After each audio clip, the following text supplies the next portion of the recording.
तो भोजपुरी के कर्म जन्मदिन की ढेर सारी शुभकामनाएं मेरे बिग बॉस, मेरे रवि भैया।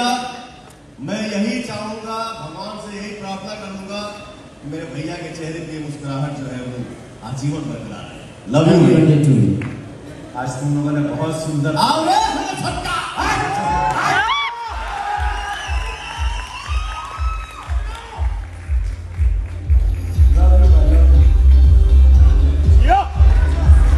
यही एक के साथ हुई एक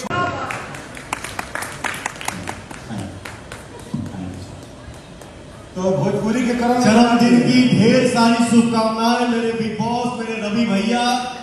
मैं यही चाहूंगा, भगवान से यही प्रार्थना करूंगा कि मेरे भैया के चेहरे की मुस्कुराहट जो है वो आजीवन बरकरार है।